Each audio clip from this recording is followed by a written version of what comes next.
The major key to your better future is you, not the government, not the boss. It's you. Build the habits when you have nothing, so you'll be ready when you have everything. If you can't manage $100, you won't manage $100,000. Now here's the good news. You can start with nothing. No inheritance, no wealthy background, no fancy degree, and still build a fortune. Because you don't build wealth with resources, you build it with resourcefulness. And that is available to anyone who is willing to change. So, if you're tired of being tired, if you're ready to stop trading your time just to survive, if you want to live on your own terms instead of someone else's schedule, then you're in the right room. Because what we're about to cover are not tricks or shortcuts. They're laws. And once you understand them, you won't just make money, you'll become the kind of person who can never stay broke again. Let's begin. Let me tell you something that's as true today as it was the first day I heard it. Success is nothing more than a few simple disciplines practiced every day. Not once in a while. Not when you feel inspired. Every day. And wealth? Wealth is just success applied to money over time.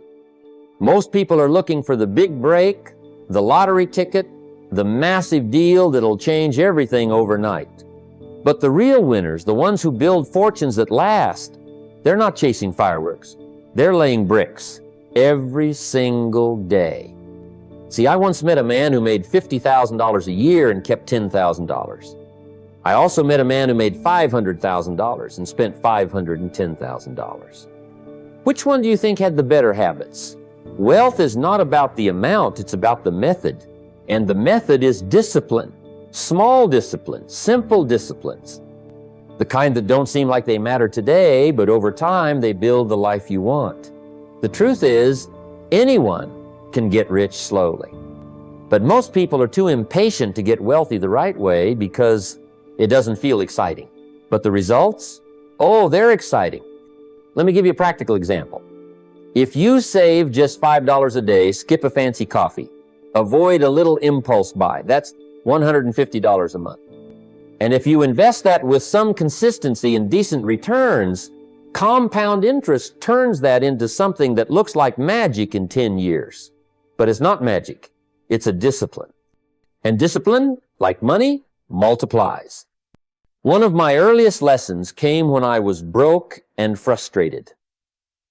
I was trying everything, working long hours, running in circles, and I asked a mentor, why am I not getting ahead? He said, because you're majoring in minor things. You're busy but not disciplined. That stung. But he was right. I wasn't saving. I wasn't learning. I wasn't investing in myself. I was working hard, but not working smart. And from that day forward, I started doing just a few things every single day.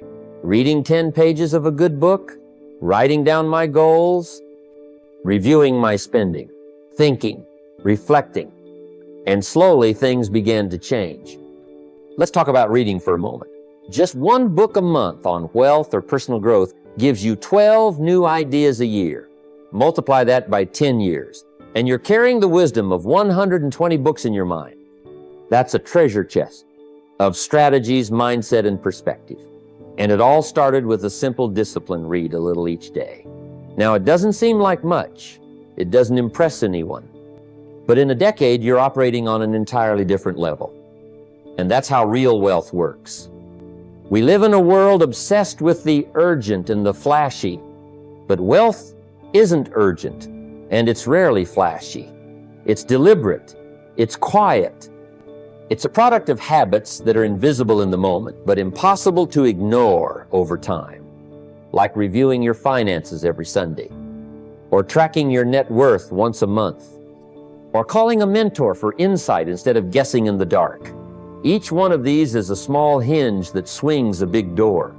It's not exciting in the beginning, but when the results start showing up, when the income goes up, the stress goes down, and the confidence kicks in, you realize those tiny actions were your real fortune.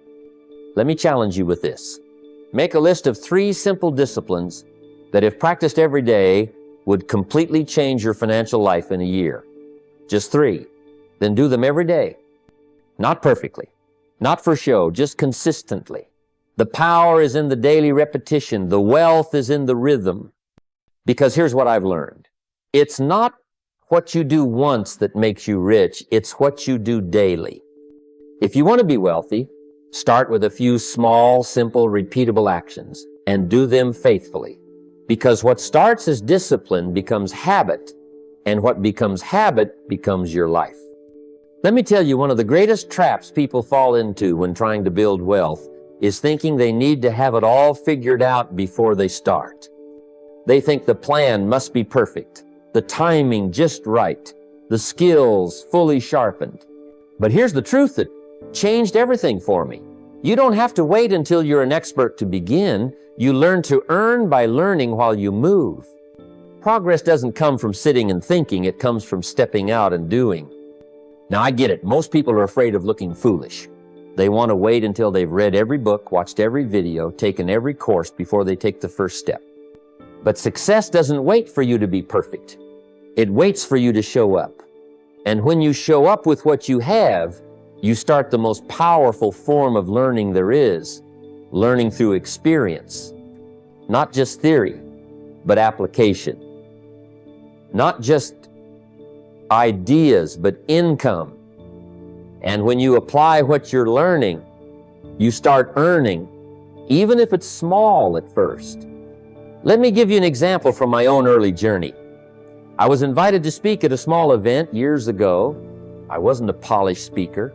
I didn't have all the stories, all the tools, or a grand stage presence. But I had a message, and I had a little bit of experience. So I got up and shared what I knew. Not what I didn't know, what I did know. And guess what? That room of 1-2 people turned into 25 the next time, then 50, then 200. And along the way, I was still learning, but I was earning too. Not just money, reputation, relationships, confidence. All of it came because I didn't wait. You see, money flows to those who move. If you wait, you stagnate. The river of opportunity favors action. Now, that doesn't mean you throw caution to the wind. It means you grow while you go. You improve as you earn. You correct course as you progress. I've met too many talented people who are broke, not because they lack intelligence or work ethic, but because they think they need to finish learning before they start earning. But the truth is, learning and earning are partners on the same road.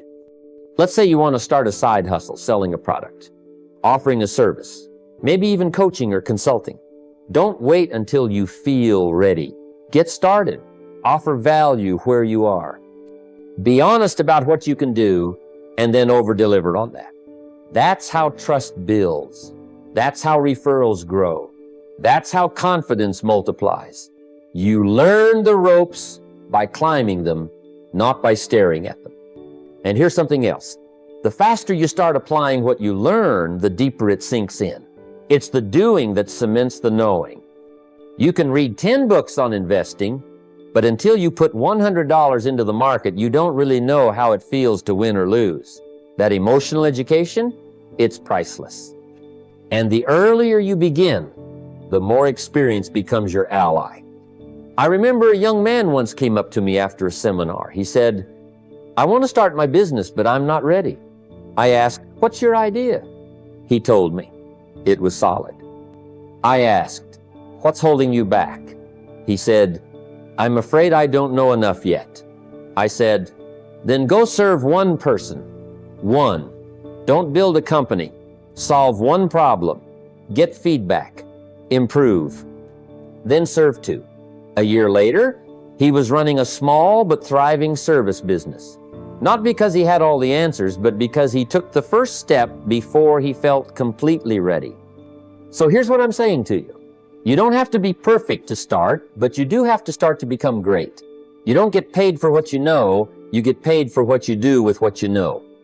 So if you're reading, studying, thinking good, but now pair that with action, offer value, help someone, sell something, share your message, make a move, Adjust later, because success favors the person in motion. And wealth doesn't come to the one who waits. It comes to the one who works, learns, and grows all at the same time. Let's talk about one of the greatest principles that changed my life and the lives of so many others who finally got serious about wealth. And that is, work full-time on your job and part-time on your fortune. Now, why is this so powerful? Because your job will make you a living, but it's your fortune that will build your freedom. And you can begin building that fortune with just a little spare time, a little initiative, and a plan to become something more than just employed. When I first heard that idea, I had a full-time job, just like most people. And let me tell you, I was grateful for it.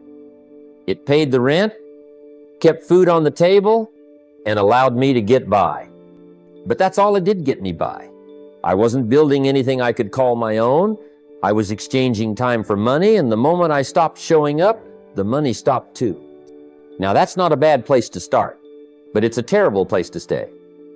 So I made a decision I was going to keep my job, but I was also going to start building something for me, something on the side, something small, but mine. That's the beauty of it. You don't have to quit your job to start. You don't have to take a huge risk. You don't have to throw your family into financial chaos. You just need to use the hours most people waste. Think about it. People spend hours every evening watching television, scrolling social media, or talking about things they can't control. But that same time, those same hours could be used to build something meaningful. Sell a product, offer a service, write a book, start a blog, learn a skill that can turn into income. That's the beginning of fortune. And you don't need a big breakthrough. Just start where you are with what you have. I started with nothing more than an idea, some handwritten notes, and a willingness to try. I had no special talent, no special training, just desire. But desire mixed with action creates movement, and movement creates results. You build confidence one step at a time, 1 hour at a time, one evening at a time. And over time, those small hours begin to create a life of their own. Let me give you an example. I knew a young man working a full-time job in a warehouse. He wasn't making much, but he had a strong work ethic. He came to one of my talks and afterward asked what he could do to change his situation. I told him, start something, part-time, sell something, learn a trade. Don't quit your job, just use your evenings. A year later, he'd started a small online store selling products he believed in. 2 years later, he left the warehouse. Not because someone rescued him, but because he rescued himself using evenings and weekends. Now, I'm not saying the journey is easy. I'm saying it's possible. You've got to commit your full-time hours to keeping your life stable, but commit your part-time hours to changing your life entirely. The average person watches thousands of hours of entertainment a year. Imagine if just half of those hours were used to build something that could grow. Something that one day could pay you even while you sleep. That's the beauty of profit. Wages will feed you, yes, but profits will free you. Profits come when you create something, own something, or serve others in a way that scales. You don't need to be brilliant. You don't need to be perfect, but you do need to be committed to your own future. So if you got a job, wonderful. Keep it. Do it well. Be responsible. But don't stop there, because if all you do is trade time for money, you'll always be limited by the hours you can work. But if you start something part-time, something that grows, something you own, then one day you won't have to work for money. Your fortune will begin working for you. And that's the day life changes, when your side hustle becomes your freedom vehicle. Not overnight, but over time. So use your job to stay steady, and your spare time to build your future. Because freedom doesn't happen in the big leaps, it happens in the quiet hours after work, when no one's watching and you're building the life you truly want. Let me tell you something I learned early, and it changed everything about how I approached my future. Vague goals lead to vague results. And if your goals are fuzzy, your efforts will be scattered. If you say, I want to be rich, well, that's nice. But what does that mean? How much is rich? When do you want it? What's your timeline? What are the milestones? You see, general hopes don't move the needle. Specific goals create specific behavior. And if you want to change your financial world, that clarity must come first. I remember when I was broke, completely broke, and I used to tell people, one day I'll be wealthy. But nothing changed. Why? Because one day isn't a real day. It doesn't show up on the calendar. It's a delay mechanism the mind uses to stay comfortable. But then someone challenged me to define it. How much money? By when? In what form? Income, savings, business. And when I finally wrote it down, I will earn $100,000 by age 30. Something clicked. Now I had a target. And with a target, I had direction. When you define your goal clearly, your brain starts working on the plan even when you're sleeping. Specific goals activate specific action. If you say, I'll save $500 every month, you begin asking better questions. How do I reduce expenses? What can I sell? What side hustle can generate that extra $500? That clarity makes you sharper. And sharper minds win financially. Now, it's not just about picking numbers, it's about committing to them. You can't just write a goal and then forget it like a grocery list. You've got to review it daily, speak it aloud, write it again and again until it burns into your thinking. I used to keep my goals on my bathroom mirror, my dashboard, my wallet. Anywhere I'd see them constantly.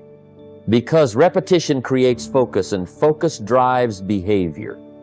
And don't be afraid of goals that stretch you. If you're earning $2,000 a month and you set a goal to earn $5,000, that's not crazy, it's called growth. The goal isn't just about the money. It's about who you must become to hit that number. That transformation, that stretch, is where wealth is born. Because success isn't found in comfort. It's found in clarity, pressure, and progress. Let me tell you about a woman I once met at a seminar. She was a single mom, working 2 jobs and barely getting by. But she came up to me afterward and said, I'm going to save $10,000 in the next 12 months. Now, on paper, it looked impossible, but it was specific, and she was serious. I told her, if that's the goal, your behavior has to match. She cut unnecessary expenses, picked up freelance work, and created a savings account she couldn't easily touch. By month 12, she had $11,200 saved. That's the power of a clear target. You see, your brain is like a missile. It needs a target to lock onto. Without it, you'll drift, you'll coast. You'll waste years thinking you're working hard when, in fact, you're just running in circles. But the moment you define the finish line, you start making progress toward it, even if it's slow. And don't underestimate slow progress. Inch by inch, you can build a fortune. So set your goals like you mean it. Don't just write, be rich. Write, earn $10,000 a month through my business by next June. Don't just say, save more. Say, I'll have $50, 0-inch a mutual fund by age 35. Those statements are measurable. You'll know whether you're on track. And if you're off track, you'll know how to correct. Now, you don't need 100 goals. You just need a few focused ones, written clearly, reviewed regularly, and pursued relentlessly. That's how fortunes are built. Not in general hopes, but in specific decisions repeated with discipline. So sit down, write your financial target, be honest, be precise, then begin. Because without a target, the arrow of your life will hit nothing. But with a target, every action counts. Every move builds. Every day matters. That's when wealth begins to take shape, when your aim becomes crystal clear. Let's talk about something most people overlook on the journey to wealth. It's not big deals or massive paydays. It's not flashy investments or lottery wins. It's small money. Yep, the $10 bill in your pocket, the change in your drawer, the $5 you hand over without thinking. Because here's the truth, if you mishandle $10, you'll mishandle $10,000. And if you're careless with $100, You'll be careless with $100,000. Wealthy people didn't get rich by treating small money like it didn't matter. They respected every single dollar, and that habit compounded into millions. Now you might say, well, when I make more, I'll start managing it better. No, you won't. That's a myth. Earning more only amplifies who you already are. If you're sloppy with small amounts, more money just gives you more to mismanage. But if you become a master of what little you have, the universe starts trusting you with more. It's a stewardship principle. Handle the little with care, and more will be added to your life. I remember when I had nothing but pocket change and a beat-up car. But I started tracking every dollar. I carried a small notepad in my pocket, and every time I spent money, I wrote it down. Coffee? Wrote it down. Gas? Wrote it down. It made me painfully aware of where my money was going and where it wasn't supposed to go. That simple habit taught me something powerful. Money flows best when it's respected. And let me tell you, it wasn't glamorous, it wasn't exciting, but over time, that habit of tracking built my awareness. Then awareness built control. And once you have control, you're no longer guessing, you're deciding. That's what wealthy people do. They decide where every dollar goes. They give it direction. They give it a job. I once spoke with a young man who told me, I'm broke, but I think like a millionaire. I asked, do you budget? He said, no. I asked, do you save? He said he'd start once. He got a raise. I said, you don't think like a millionaire. You think like someone hoping for luck. See, wealthy people don't wait for more. They master what they have, because money is a mirror. It reflects your habits. If you avoid it, ignore it, or mistreat it, it will slip away. Start small. Track your expenses, even if your income is tiny. Create a simple system, a notebook, a spreadsheet, an app. It doesn't matter. What matters is that you become conscious, because what you're conscious of, you can control. And what you control, you can grow. Here's another powerful move. Assign purpose to every dollar. Before it comes in, decide how much is for saving, how much is for investing, how much for spending. That way, you're not reacting to money, you're leading it. You're the boss. And that mental shift from being controlled by money to controlling it, that's the beginning of wealth. You don't need thousands in the bank to be a good money manager. You just need discipline. I've seen janitors with modest salaries retire with 7 figures because they respected every paycheck, invested early, and avoided debt. And I've seen people with 6-figure incomes lose it all because they never learned to master the basics. Here's a principle to remember. It's not how much you earn that makes you rich. It's how you behave with what you earn. If you can't make $1,000 work, you'll waste $10,000. But if you can stretch $100 with wisdom, that habit will multiply as your income grows. Wealth isn't about the amount, it's about the attitude. Start where you are. Track what you have. Guard it like it matters, because it does. That's how you signal readiness. That's how you prove you're prepared for more. So treat every dollar with honor. That's the foundation of stewardship, and stewardship is the path to abundance. Let's talk about one of the greatest traps on the path to success, the temptation of ease. The allure of comfort. It's everywhere, isn't it? Take the shortcut. Settle for average. Blend in. Do just enough to get by. But let me tell you something that took me years to learn. The easy road always ends up costing the most. Not in dollars, though it often does, but in potential, in regret, in the person you could have become but didn't. Because here's the truth. Don't join the easy crowd. Go where the demands are high. See, the easy crowd doesn't expect much of you. They're okay if you're lazy. They won't challenge your decisions. They won't question your excuses. They'll tell you it's okay to coast, to cut corners, to complain. But the problem is, when you surround yourself with people who expect little, you'll produce little. Not because you lack ability, but because your standards shrink to match the room you're in. Early in my life, I found myself surrounded by that easy crowd. People who thought success was just about showing up and waiting your turn.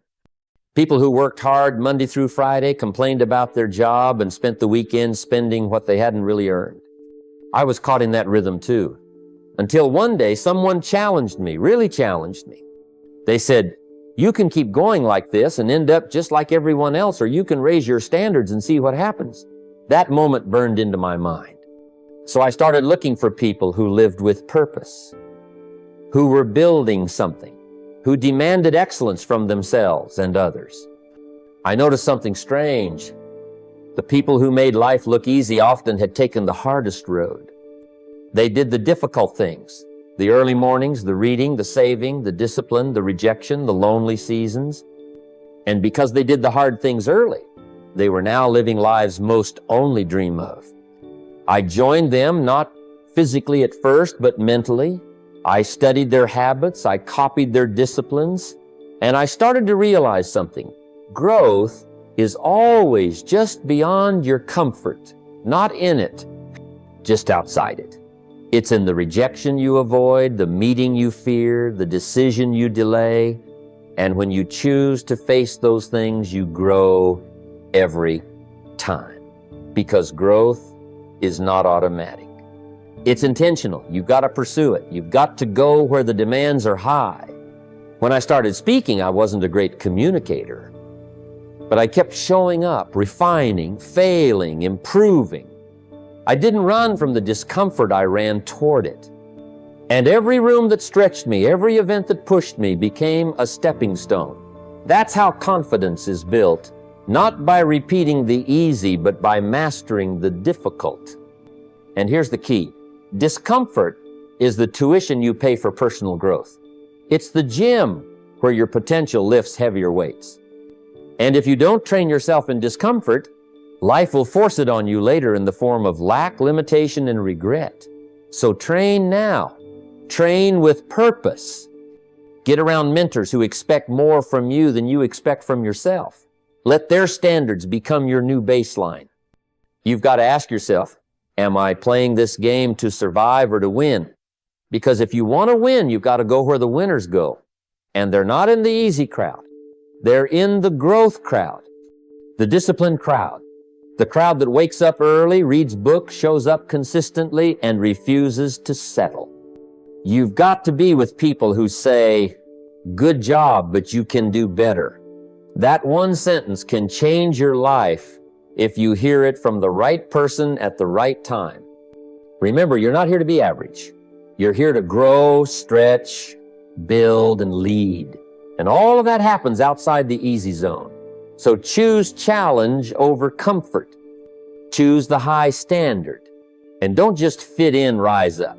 That's where the rewards live. I've always believed that the act of giving has less to do with what's in your hand and more to do with what's in your heart.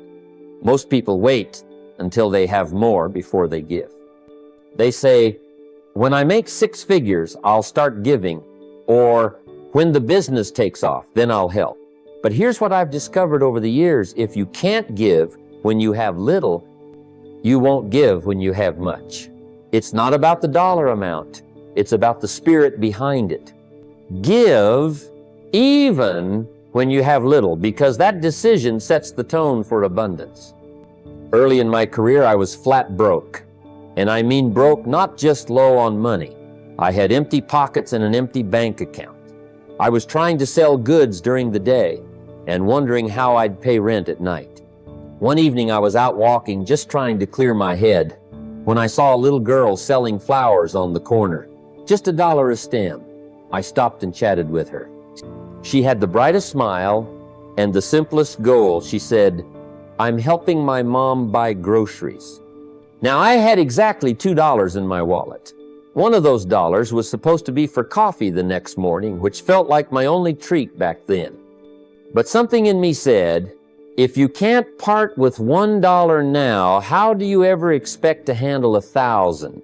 So I bought a flower. Not because I needed it, but because I needed that moment of letting go of fear. That moment of choosing generosity when logic screams scarcity. That one act shifted my thinking more than any book or seminar ever had. You see, giving is not about your bank balance, it's about your mindset. When you give, especially when you feel like you don't have enough, you're making a declaration, I live in a world of plenty. You're telling your mind, there's more where that came from. And something amazing happens when you believe that more does come, not by magic, but because your mindset opens doors. You become less afraid, more confident, more open to opportunity, more focused on value. You begin to live in flow. Most people never break the poverty cycle because they're constantly reinforcing it with their thoughts. They hoard, they cling. They say things like, I can't afford it and I don't have enough. And those thoughts shape their reality. The brain starts scanning for lack. But when you give even just a little, you're training your brain to scan for abundance, to expect increase, to feel safe letting go. And don't make the mistake of thinking giving is just about money. It could be time, encouragement, skills, advice, a listening ear. I've found that when you show up with a spirit of generosity at work, in relationships, in business, you attract people, you build trust. And trust, my friend, is a currency all its own. Some of the greatest doors in my life didn't open because I was the smartest or most experienced, but because I was generous. I gave first with no guarantee, and the return came when I least expected it. I've also found that wealthy people don't wait to give. They give because they are wealthy, not just in dollars, but in belief. They don't operate from fear of lack. They operate from awareness of overflow. That's the difference. That's the real wealth. So train yourself now. Don't wait. If all you have is $10, find a way to give one. If all you have is 15 minutes, offer 5 to someone who needs encouragement. That kind of habit doesn't just shape your bank account, it shapes your character. It rewires you for growth. It sets the tone for abundance. Giving breaks the grip of scarcity and unlocks the flow of increase. Start small, start now, but above all, start. Start where you are, with what you have, but start. Build the habits, shape the mindset, and act with purpose. Wealth is not a windfall, it's a decision. Don't wait for the perfect moment. Create it. Take responsibility today and watch your future unfold. Now is the time, go build your fortune.